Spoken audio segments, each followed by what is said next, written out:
So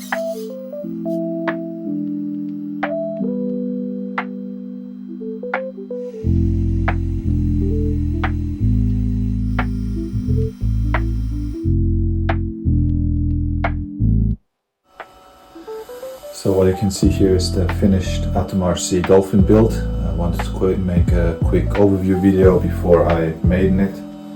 You can see it now powered on. We have a pan servo at the front, which I can obviously move, either with head tracking or the remote control. We have the blaze antenna at the front being really bright. And at the back you have the Runcam Thumb Pro V2, which is naked and on an aerodynamic TPU mount. And then at the back you have LEDs which respond to the throttle value. We can open up the build and see how the rest of it looks. So this is the build, how it looks on the inside. From the front you can see the Walk-Snell Moonlight VTX being cooled by a 5-volt fan. There's a switch, I can turn it on and off just in case I need more setup time and I don't want the VTX to get warm. Then at the back you see the GPS with the GPS mate from Wi-Fi, giving it extra battery and time to collect satellites while the rest is still turned off. And we have the SpeedyBee Wing Mini flight controller in the middle. At the back you see 40 amp ESC from T-Motor, and the motor is a T-Motor F90 running a 7" by 5 bi-blade prop. You have Crossfire on board with the antenna in a holder sticking out.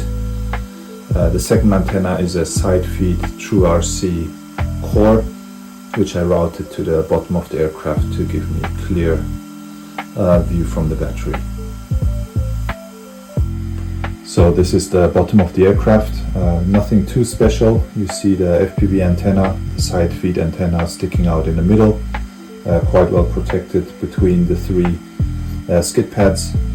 I added a ESC cover with LEDs inside because my ESC is on the top of the build, and the rest is pretty standard. The front of the compartment is pretty simple. I added this Walk-Snell VTX mount with a 5-volt fan, and the contraption here in the front is designed to have the battery eject to the top instead of into the VTX if I ever crash. The cables are routed in the channel that was already in there. The little switch here is to switch on and off the VTX. The front is just a simple PETG nose, and I added slits for more airflow. And then you have the pan servo set up with a little bit of a cover. Again, I buried some LEDs inside just to make it very bright, but that's about it. In the back I have a PLA plate with a grid of holes, which allows me to print holders and put all the components in place where I want them to.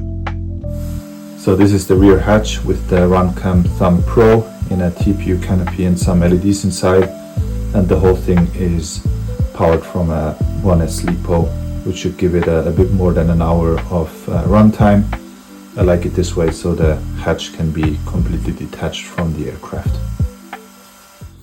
At the back you see the couplet strips, which have been secured by tape to make sure they never get into the props, and they respond to the throttle value. So the more throttle I give it, the brighter they shine. The flickering effect is from the PWM signal that these receive, and Painless 360 has a nice video on it on how to set it up, so I just copied that. The motor is a T-Motor F90, 15,000 kV, which has been recommended in a lot of forums and videos, and this is just a pusher prop 7" by 5. As you can see from the reflection, the whole wing has been laminated. For this I just used regular packing tape in thin layers. One thing I added based on SIL FPV's recommendation are 2mm carbon rods. So they start at the very top and they extend all the way to almost the beginning of the wing. and I just buried them, secured them with Uhu pour, and then I added nylon reinforced tape to make everything extra secure. As battery, I'm planning to use this iFlight full send long range 4000 milliamp 4S battery, which brings the all-up weight to 1150 grams.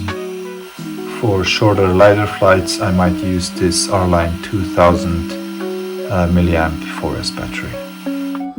So all in all, I'm really happy with the setup, especially when it's dark outside. You can really see the different colors pop. Maiden is supposed to be tomorrow, and I hope everything goes well.